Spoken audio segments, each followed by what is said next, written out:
What a treat. You wake up on a Thursday morning, you look in your podcast feed, and here we are. Yeah, it's a miracle. It's a podcast miracle, Dave. Pretty exciting. We are actually recording this Eagle Eye podcast presented by Nissan on Wednesday afternoon, just off the practice field, just about, I guess, a few hours removed from the practice field, but plenty to talk about, Rube. I thought it was a fun first day of OTA practice. It was, and it's funny, and I was saying to Barrett was over there, like you spend like so many months talking about these guys, talking about, Reek Woolen. All of a sudden there he is. Like, how tall is he? All of a sudden there's this 6'4" guy out there running down the field with Devontae. You spend all this time talking about all these guys, and there they are.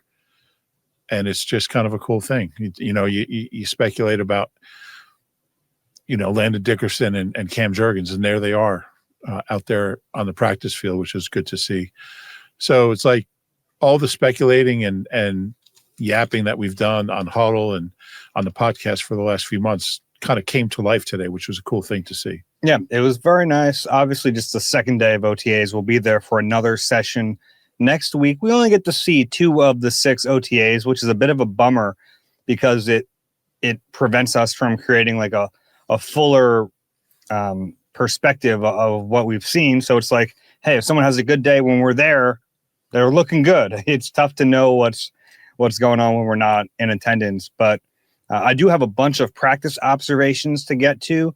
And then a little bit later on, we did talk to Jalen Hurts. I thought some newsy items from him and some of the other players. But let's just start with the basics at practice. Pretty good attendance for the Eagles, just a few players who weren't there. Obviously, among them, A.J. Brown, he was not there.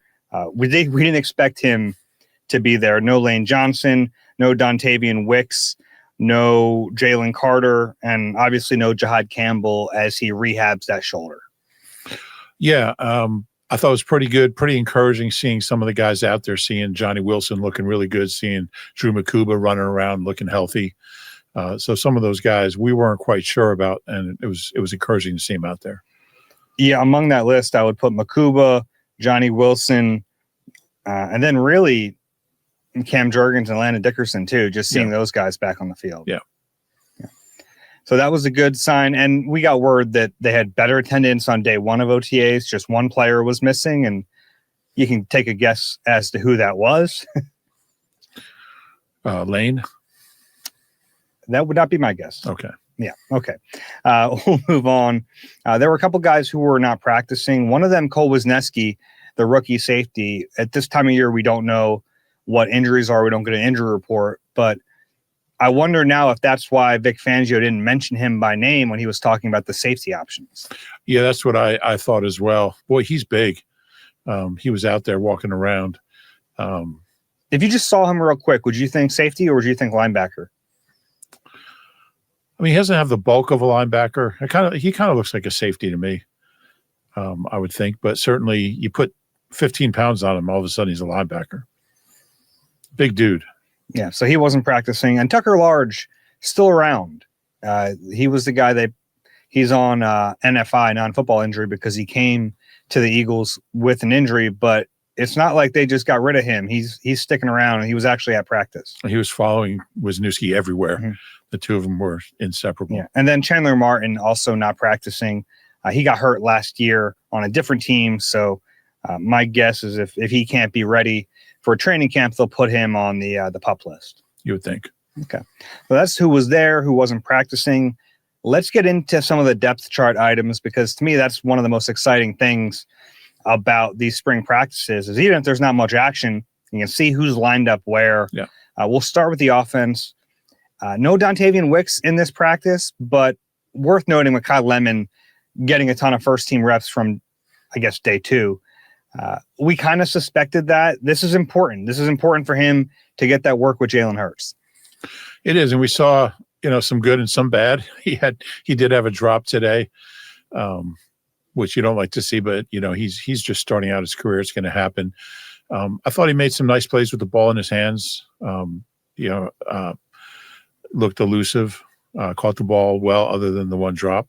It was good to see him out there running around. Yeah. Notice him mostly in the slot today, which is, what we'd expect. I think that's going to be his primary role as a rookie. He also had on gold cleats. Did you get a good look at those things? Not a good look. Okay. No.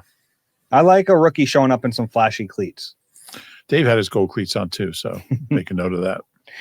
What if I wore cleats to a practice? How much would everyone make fun of me? Probably more than we already do. Fair enough.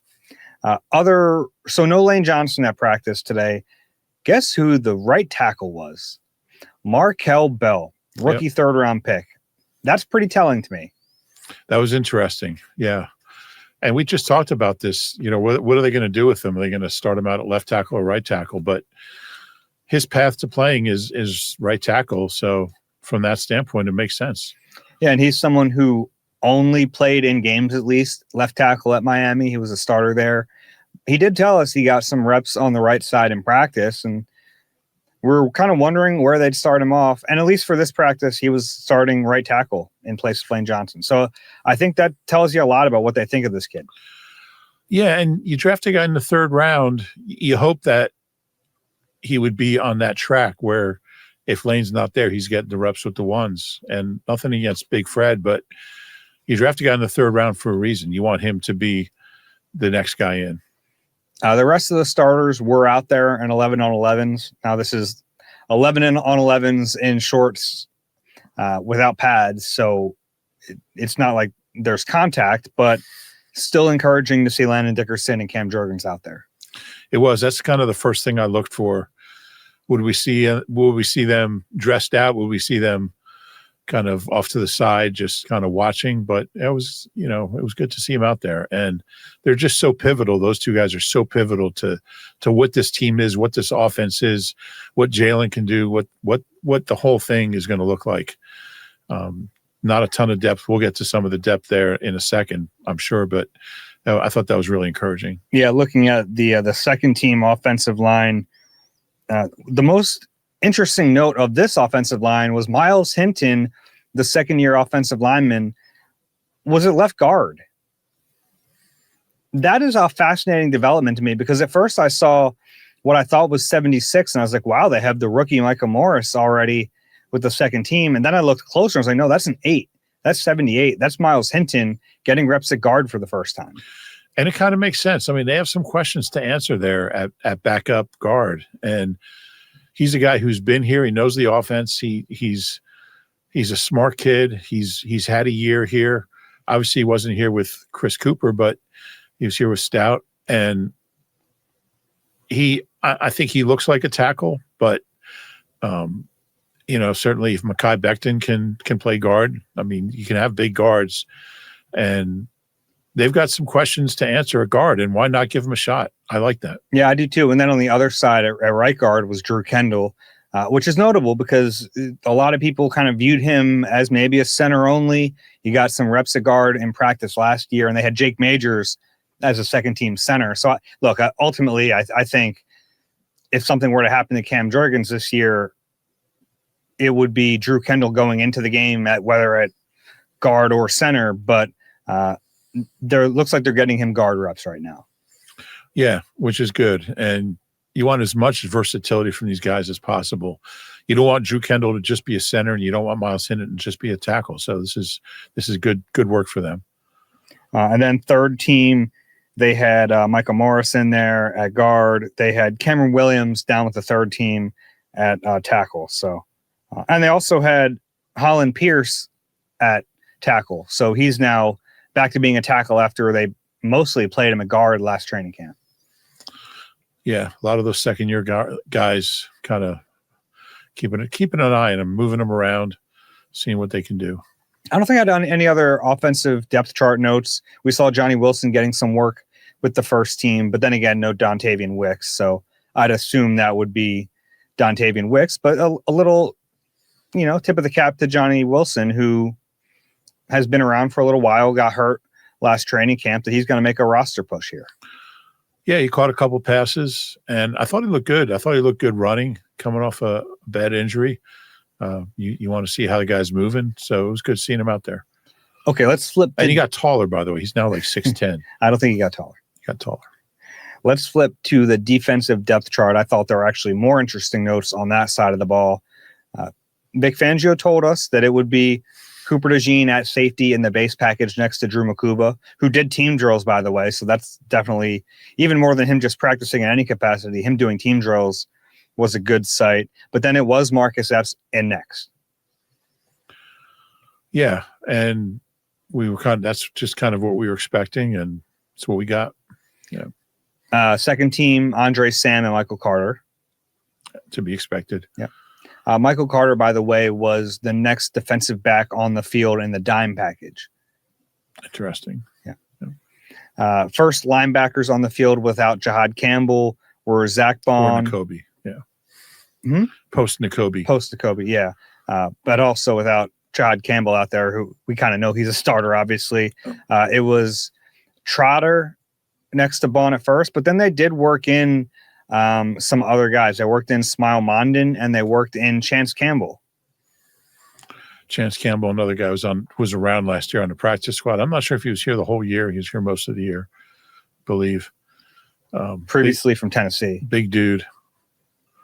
Yeah, they really liked him on the scout team last year. Yeah.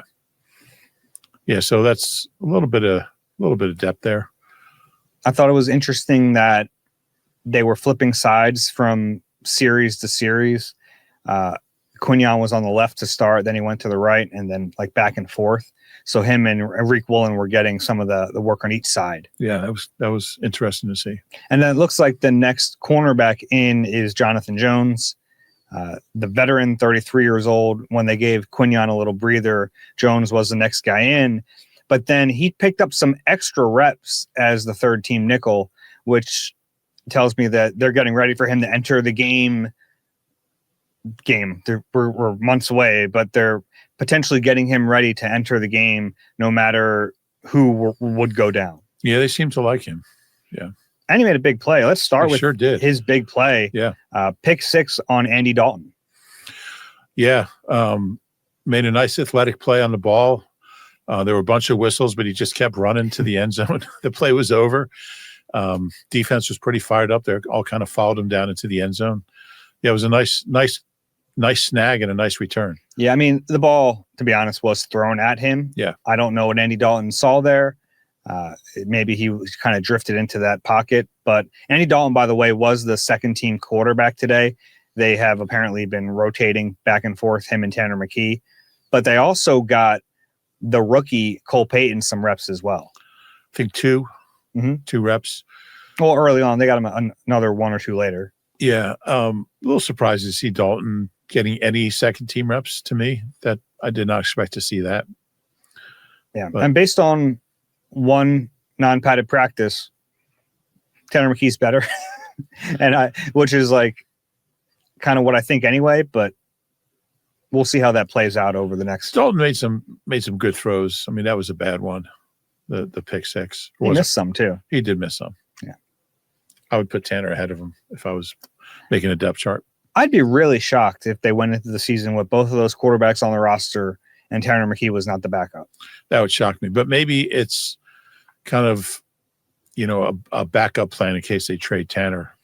And that makes sense. Yeah. Yeah. Maybe you also want to limit Tanner's usage, keep him healthy for a potential trade. Yeah. And if you do trade him, then now Dalton's your 2. So get him some reps now. Would you feel good about that? Dalton being the 2? Depends what you get for Tanner. Take that out of the equation for a second. You just you're going into a season. Andy Dalton's your backup quarterback in the year 2026. Yeah, it scares me a little. How old is he now? 35? Mm-hmm. I think so. Yeah. I wouldn't love that. I mean, he's a veteran. He's played a lot of football. He's seen a lot. He's seen everything. But would you rather them try to trade Andy Dalton for whatever? Yeah, I'm not sure that's happening just because of his age. Well, they traded for him. Yeah, they didn't give up anything. What did they give up? Quarterback gets hurt. A backup quarterback somewhere gets hurt. I mean, it's possible. Or a starter gets hurt. The backup pushes up. I mean, I think Tanner's got more value than 35-year-old Andy Dalton.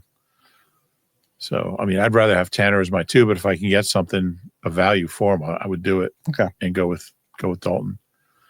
Interesting. We got to see Reek Woolen play football today. Yeah, that was fun. He had a pass breakup deep down the left sideline. It was a ball from Jalen Hurts to Devontae Smith, a little underthrown. A little bit. But it was fun to see that length in practice because I don't even think Reek got his head turned, but he read the eyes of the receiver, got his hands up, and batted down the pass. It was a nice play. Yeah, did the ball hit him like in his – did it hit his hands or did it hit his back? I think it hit his arms. Yeah, he didn't turn around. But, yeah, you got a sense of – because there was a moment there where, like, I thought they hit the play. It was a rare Jalen deep ball underthrow. Yeah, a little bit underthrown. But he was fun to watch the whole practice. I mean, I think he's going to be pretty good. I know it's just one practice, but I mean, I kind of felt that way before today. It's not based on today, but he was fun to watch. He was even fun to watch in some of the individual drills, just see his athleticism and just that size. I mean, he is every bit of 6'4". He's huge. Yeah. And it's shocking to see him next to some of the other defensive backs. I mean, I think of Keeley as a taller corner, and he's like dwarfing Keeley by like 2 inches. I don't know if that's dwarfing, but relatively. Yeah, but it's true. I was waiting. So I was watching Reek next to Jonathan Jones, and I thought, okay, well, obviously we know he's taller than Jonathan Jones, but then he ended up next to Keeley. And Keeley to me you're right. Like, I think Keeley is like as big as corners get. And then to see someone who's bigger than that it makes you like recalibrate a little bit. A little bit. But I thought he moved well and thought he looked comfortable. You mentioned Mekhi Lemon. Some ups and downs. It's day 2 of OTAs. That's fine. During 7-on-7s, he got 3 targets in one session. So the first one was a nice catch in the middle of the field. In some traffic, I thought that was a nice grab. Yeah. The next one, it looked like a concentration drop. He was kind of dragging across the middle of the field, and they had those big fly swatter things up, and it looks like he maybe lost the ball through the arms, and he just didn't see it in. He dropped that one. And then the next play or a couple plays later, just a miscommunication with Jalen Hurts. It was the next play. It was the very next play. Yeah. So it was like a timing route. And to Jalen's credit, he unleashed it before Lemon turned, but they were just off, which is why you're getting reps in May. Yeah. Yeah. And he went right back to him after the drop, which I like. It's a big transition for him. I mean, I know he's pretty polished and NFL ready, but I think he'll be fine. It's good work for him. I thought the best throw of the day came from Tanner McKee. You know which one I'm talking about? I think so. He kind of dropped it in the bucket deep down the field to the rookie tight end, whose 47. name is Daquan Wright, 45. 45, yeah. Yeah. Yeah, that was beautiful. That was a great, a nice catch in traffic. Yeah, I mean, this was an over-the-shoulder grab, but it was, a perfect throw. And you see Tanner McKee make a throw like that, and I'm like, why is he not the second stringer today? Yeah, that was sweet. I thought Cole Payton had a couple of nice throws. Yeah, didn't get a lot of action, but I think he had the one over the middle. Who was that to? I'll have to check my notebook, which is on my desk. Okay. But I'm not going to go over there and get it. But it's good to see him look. I mean, the questions about him are, how can he throw the football? And that's why he was available where he was. So we know he can run. We know he's athletic. He's got good size. But can he play quarterback? It was good to see a couple nice throws. And it's telling that they're even getting him any reps. Yeah. This is a fourth string day 3 pick in May. Like a lot of times, I don't even know if they'd work to get him reps. I'm trying to remember, did we even see the rookie quarterback Kyle McCord get many reps at all last year? Yeah. No. So the fact that they're already mixing in Cole Payton, he's already way ahead of. I think Kyle is a good McCord. sign. I think he's ahead of where Kyle McCord was just based on one day. Maybe. I don't want to say that yet, but yeah, it was a good first start. Yeah. Good first impression. We saw a couple of pass breakups from one from Smile Mondon and another from Chance Campbell. I think they actually have like some decent linebacker depth, even after losing to Kobe Dean. Potentially. They were high on Chance Campbell, and it's good to see him run around, make some plays.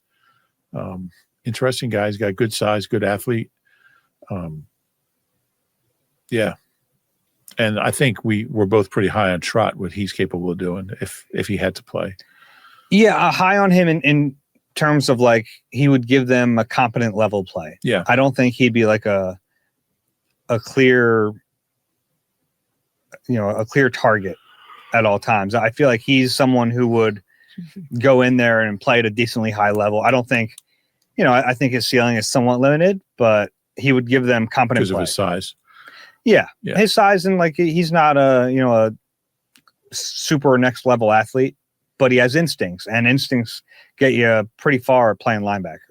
I think so. And I think he's got very good instincts that kind of make up for some of his physical limitations. I'll put it this way.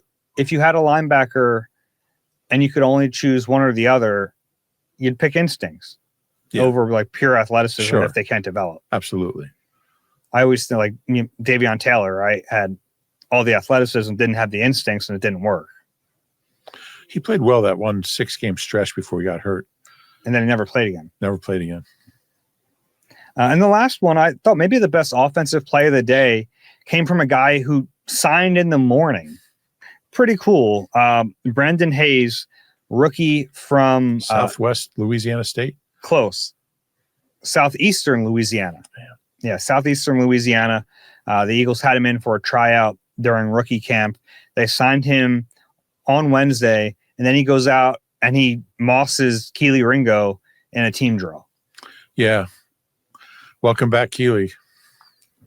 I mean, that's a nice moment for the rookie, but yeah, I thought that too. I was like, Keely, make a play. This kid got here 2 hours ago. Make a play.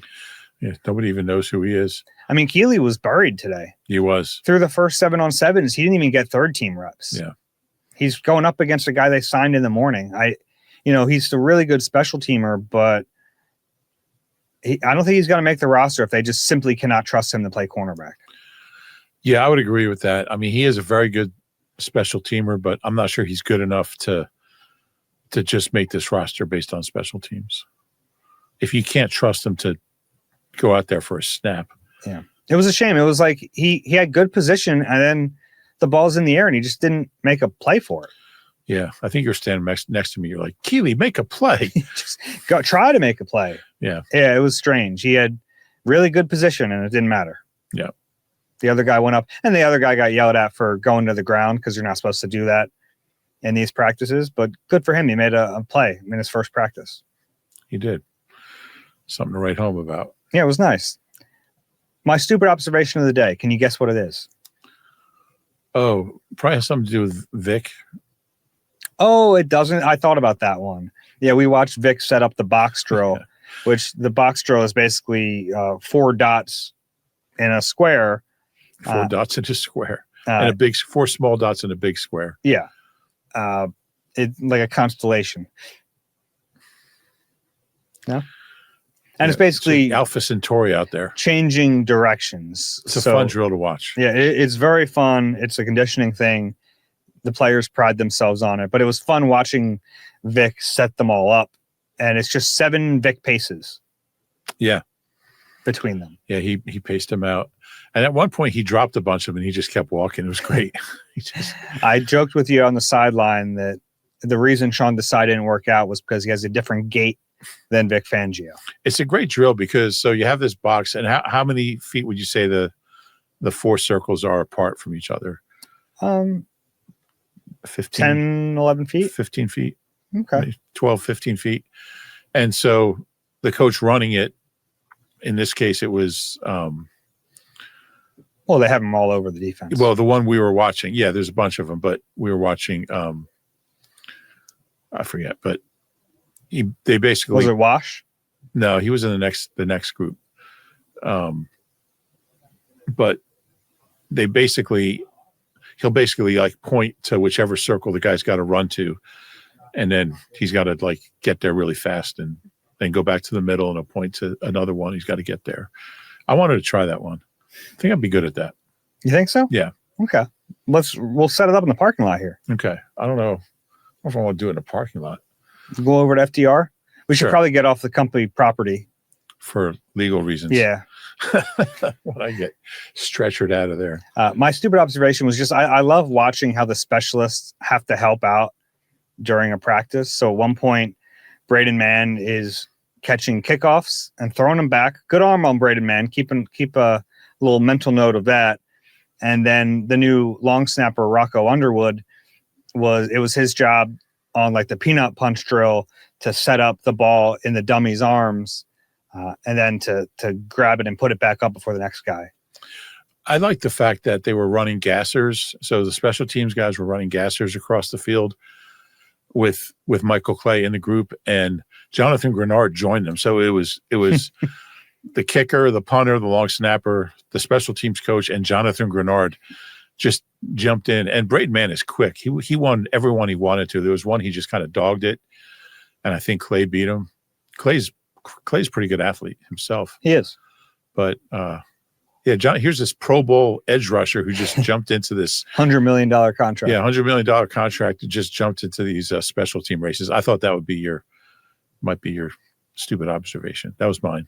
Okay, good. Anything else from practice that I missed? No, you pretty much covered it all.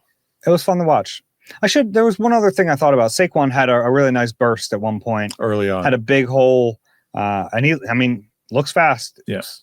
Day 2 in shorts, but doesn't look like he lost a step.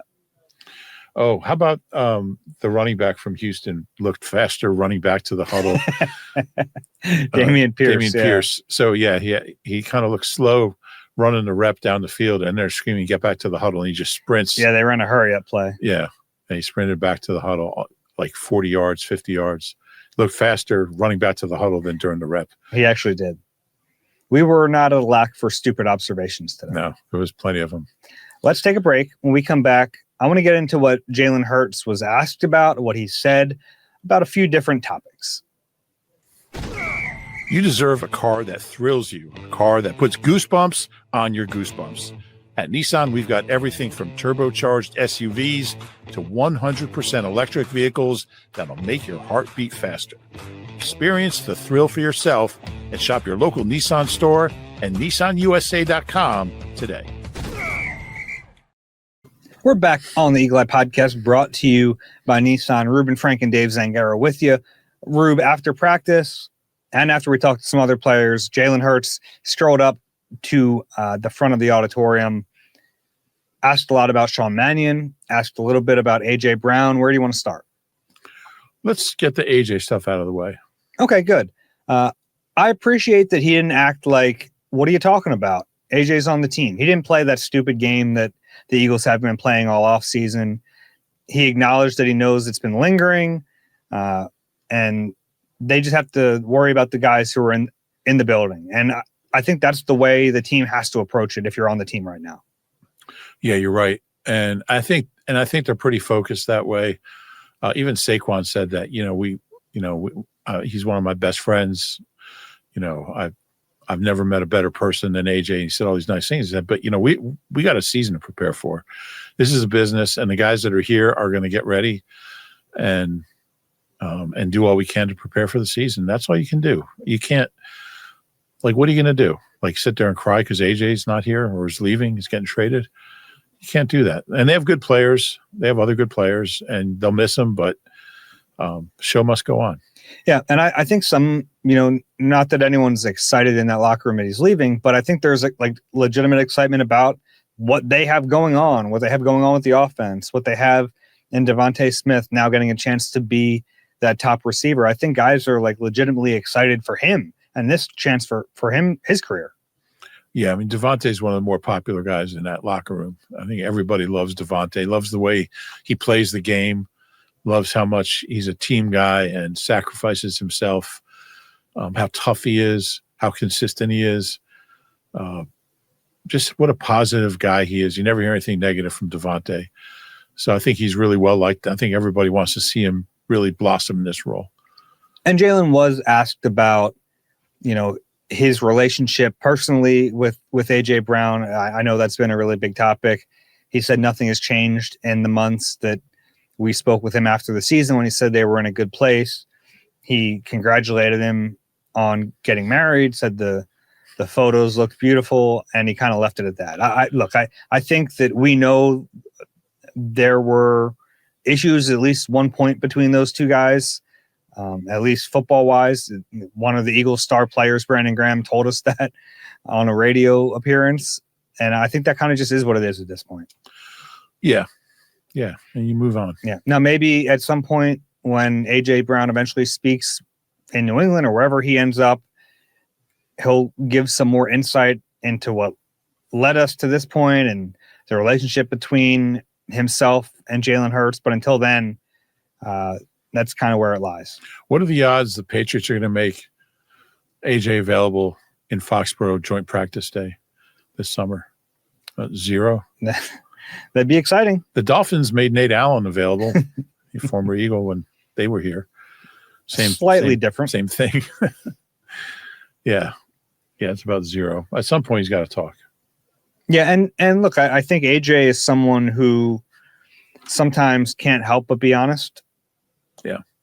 Sometimes to his detriment, right? We've seen that. So I think at some point he's going to get in front of a microphone and reveal a little bit more than we know right now. It might be with, who's that podcaster?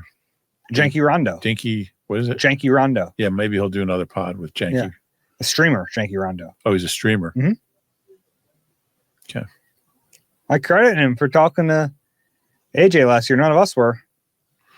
Janky Rondo did. Mm-hmm. What's the difference between a streamer and a podcaster? Well, a stream happens live. And we're dead? Well, we're not live right now. Okay. Some of us are deader than others at times. All right. Obviously the other big topic with Jalen Hurts was about Sean Mannion. Reading between the lines, not BS that these two were getting along.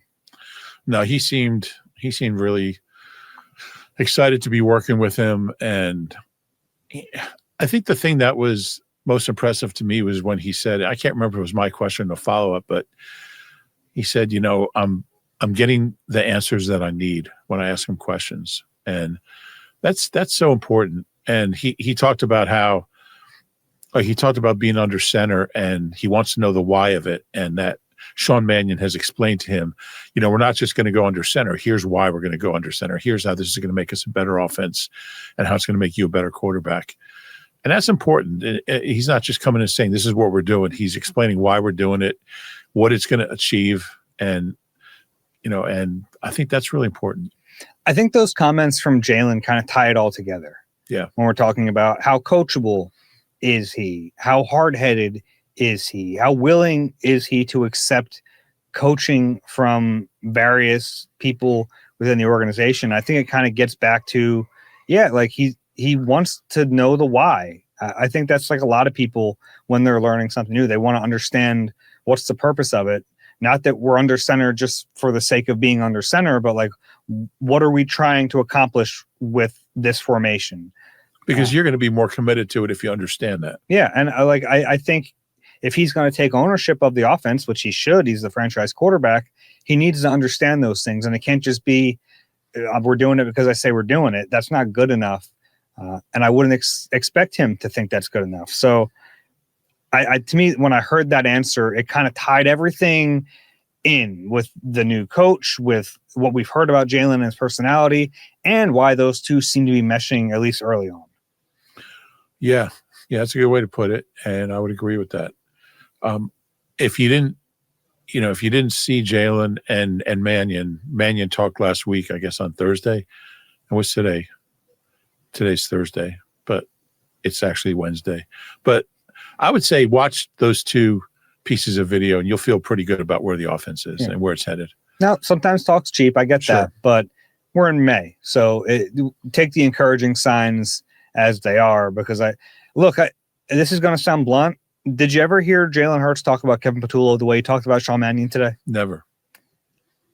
Right? And maybe that's unfair, but from the moment we talked to Jalen Hurts at his locker at cleanout day after they won the Super Bowl. We asked him about Kevin Patullo.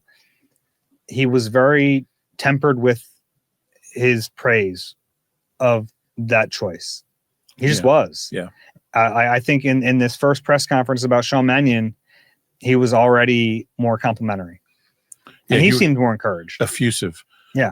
And he talked about the annual challenge of learning a new system. And he said, and it's been year after year after year. And what was his pivotal quote there? He said, I want to be an expert on the quarterback position, and I feel like I really can't get to that point if I'm changing play callers and offenses year after year, but I'm going to work toward getting to that point anyway. Yeah, and to me, that's striking. There's like a little juxtaposition right now with the Eagles where you have a new offense, everyone's learning on offense, and then we talked to like Zach Bond about year 3 and Vic Fangio's defense and how much he can unlock that deep into it. There's like a stark contrast there. There is. It doesn't mean the offense can't. I mean, you look at what the defense did in Vic's first year.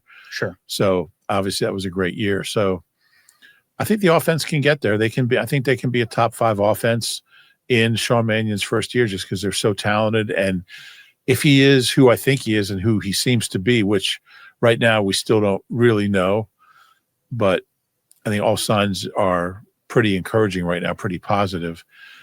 This can be a great offense. I think so. And Nick Sirianni was asked about Jalen and what he's seen from Jalen as he has all these different coordinators coming through. And the one word he mentioned was consistency. And that's kind of just Jalen through and through, but that probably helps. Like if you're just consistent about the way you handle things, you're probably better equipped to handle changes around you. Yeah, I would think so. Yeah. Anything else from Jalen Hurts that stood out? No, it's always good talking to the quarterback. Off of the offense, though, the one thing that stood out was some of the defensive players just talking about the stress that this style of offense has put on them in the past. So that was fun to hear like their side of it. And they said like some of the things that this offense is going to do gave them trouble last year, and it's actually going to benefit them to see it day in and day out. Yeah, if it's running at a high level, that's for sure. Well, even if it's not at times, just like the stress that some of those concepts can put on a defense is why you do it. Well, maybe it'll help them as a defense when they face those teams. Yeah. Who do you want to talk about next? How about Saquon? Yeah, I found it interesting. It was funny. He kind of like downplayed the scheme change at first, saying we're still early, but then he admitted that he's gone back and watched some running backs who have had success in this version of offense, in this version of the run game. And the one name he mentioned specifically was Todd Gurley. I think he's older now than Todd Gurley was when he retired. Todd Gurley had a very brief career, but man, he was really, really good for a few years with the Rams. So that's a good one to watch. And he said he's been in contact with him. And I love that about Saquon. I mean, he's such a student of running backs and the position. If they're going to run this scheme, he wants to know as much as possible about it. He mentioned other backs too that he's watched who are in that system. Yeah, you look at what Todd Gurley did in Sean McVay's first year as head coach in Los Angeles in 2017. He was an All-Pro that year, finished second in the MVP voting, had 2,000 yards from scrimmage, 13 touchdowns. I mean, so it was immediate for him in that style. So I think that's a pretty darn good person to pick up the phone and connect with. And then 5 years later, he was out of the league. I mean, it's incredible. You look at his first 4 seasons, and then he has one mediocre year for the Rams at 25 years old in 2019. The next year he goes to Atlanta, doesn't do much. He just did score 9 touchdowns, but averaged 3.5 yards a carry, and he was out of the league at 26. I mean, it's 3-time Pro Bowler. He was on a Hall of Fame track. What did he have? 2,000 scrimmage yards in remember what a good receiver he was? Mm-hmm. He had 788 receiving yards that year in 17. He was such a great player. And then he was out of league, just like overnight. It happens sometimes to running backs. It does. That one was, that was extreme. That was extreme, but it happens. Anything else from Saquon? He talked about a little bit of just how he was disappointed in his play last year. You asked him for a specific. You gave him an out. If you're like, is there one specific thing or is there everything? And I thought, oh, man, he's going to take the out, but he didn't. What did he say? Remind me. Playmaking. He just wants to be a playmaker. Yeah. And he said, I don't know what goes into, like, one year you're hitting all these 60-yard runs. The next year you feel like you're fast and you're strong and you just don't make those plays. I want to get back to making those plays. So I give him credit for putting it all on himself because, look, we watched it last year. It was not, I wouldn't even say all on him. It was like mostly not on him last year. I think he was still a very good player last year that was in a tougher situation, but I don't think it's lip service that he really doesn't think he played well and that he wants to improve first. Yeah, he's such a team guy, such an unselfish guy, humble guy. How do you think he's going to play this year? What do you expect from Saquon? Is it too early? It's not too early. It's just that somewhere between last year and 24 is safe to say.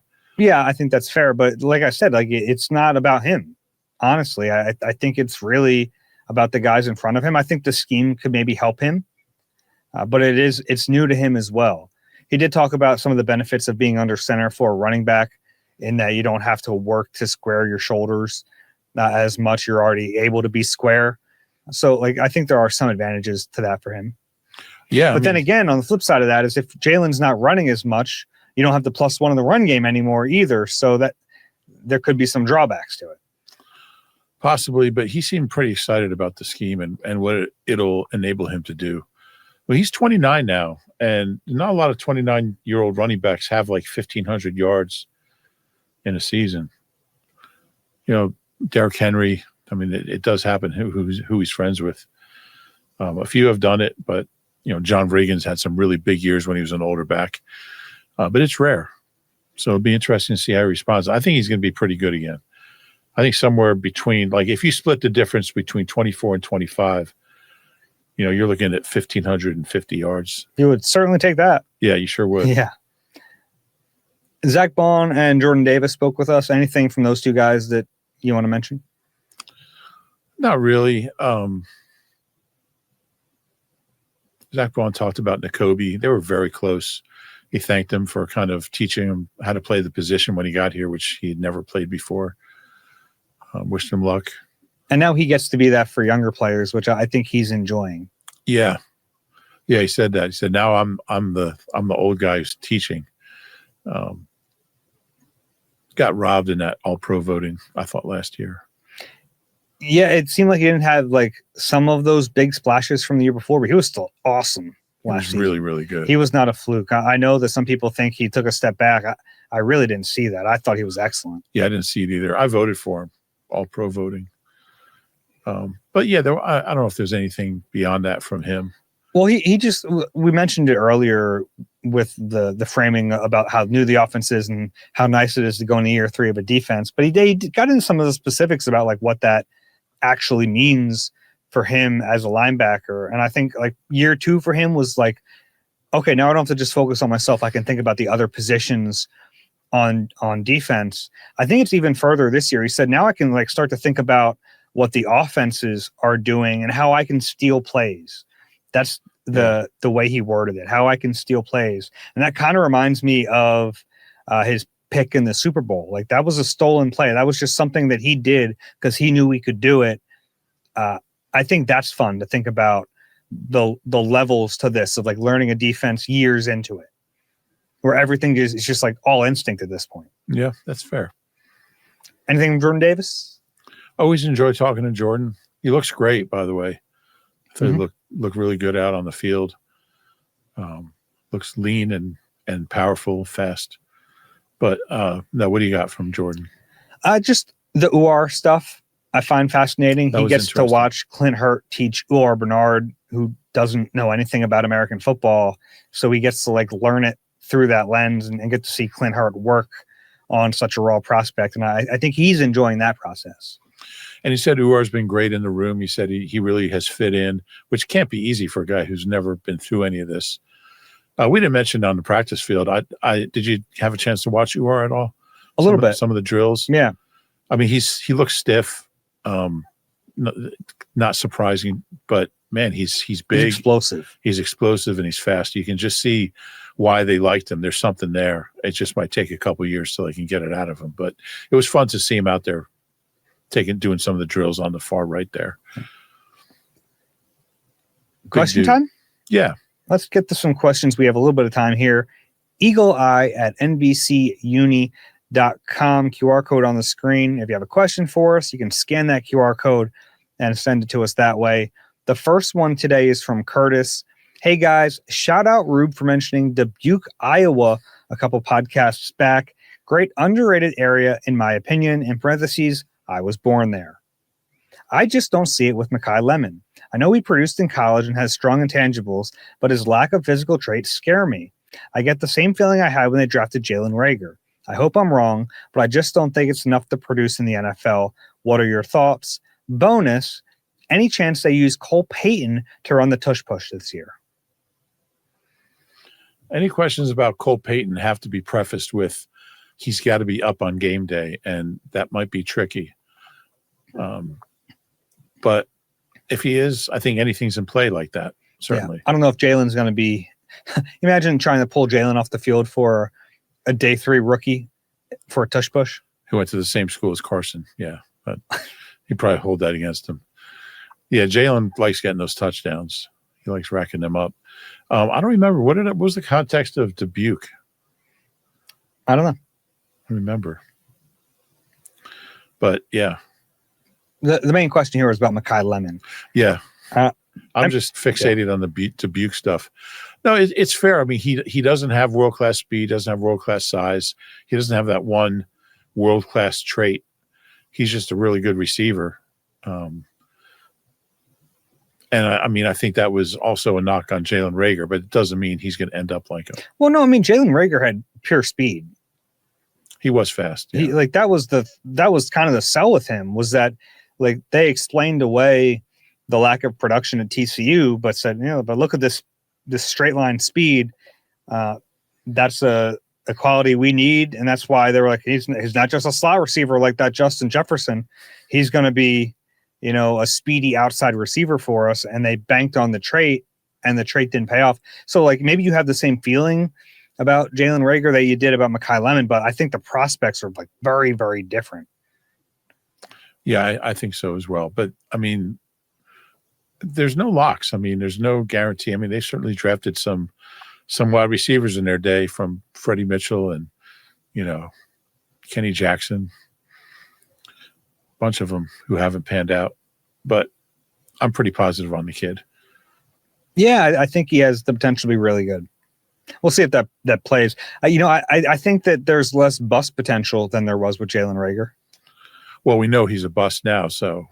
But even like if you just look at the profile, and I would say that about Mekhi Lemon and some other prospects in this draft. What makes you say that? Just because what's made him successful isn't like one trait. I mean, he's like just a good, savvy player who was productive, who's like a nifty sort of player. It's not like, some of the receivers who sometimes scare me coming out of college are like the contested catch guys. Yeah, they're winning these, but they're not separating. Or, they're J-Jaw. Huh? J-Jaw. Sure, J-Jaw is an example of that here, but there have been other ones.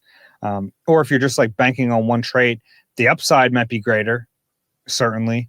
But I look at Mekhi Lemon and I don't see the bust potential that I do with a guy like Jalen Reagor back in the 2020 draft. Yeah. Yeah, I would agree with that. I mean, because I think he's fast enough. He's big enough. He's elusive enough. He's strong. I think he's like, he might not be like top 10% in anything, but I think he's pretty good in everything. Mm-hmm. Yeah. And that's going to be a functional player at least. Maybe he's not going to be an all-pro. He has the potential to be. There are guys who put up big numbers and have productive seasons who aren't viewed as, like Amon-Ra St. Brown, who he's been compared to. Yeah. I don't think anyone thinks, or like people don't talk about him as being like one of the best receivers in the league, but look at his numbers every year. He's something else. All right, next one is from Paul. Hey guys, love the pod. Sometimes I notice I'm in a better mood on Tuesdays and Thursdays, and I don't think it's a coincidence that those are eagle-eye days. Question. Dave's in a worse mood Tuesdays and Thursdays. He's got to be in here with me. That's not true. Okay. I'm unflummoxed by your presence. Question, primarily for Rube, but feel free to add your opinion to Dave. I'm currently producing a demo for a local garage band called Tush Push. And yes, they took the name from the football play. So that got me thinking, if you were going to name a band after a football-related term, what would you go with? Paul gave us some starters here. Okay. Flea Flicker, Upon Further Review, Cover Zero, Stathead. Stathead. Cover Zero, they would have to be like a thrash. That's a heavy band. Yeah, thrash metal band. Yeah. They're coming after you. Yeah, a lot of moshing going out there gigs. I'll have to think about that one. I mean, we're so ingrained in those phrases, have meaning what they mean, that it's hard to kind of think of them in another context. How about Chain Gang? There was already that song about Chain Gang. Was there? Yeah. That's the sound of the man working on the chain gang. Who did that song? Yeah, let's ask Ricky. He probably knows. Don't get Ricky in here. We'll never get him out. That was Sam Cooke. Great Sam Cooke. Oh, wow. Yeah. Okay. That's the sound of the men working on the chain gang. All day long they're singing, ooh. How about like Wide Left? Wide Left. With or Double Doink. I don't like Double Doink. No, like Double Wide Doink. Left. Wide Left's not bad. Wide Left's not bad. Yeah. Have Cody Parkey as the lead singer. Or Murder Leg. All right, next one. That's a good question, though. From Chris. Yeah, we'll think about that a little bit. Yeah. Okay. I'll come back with a list. Good. Next one from Chris.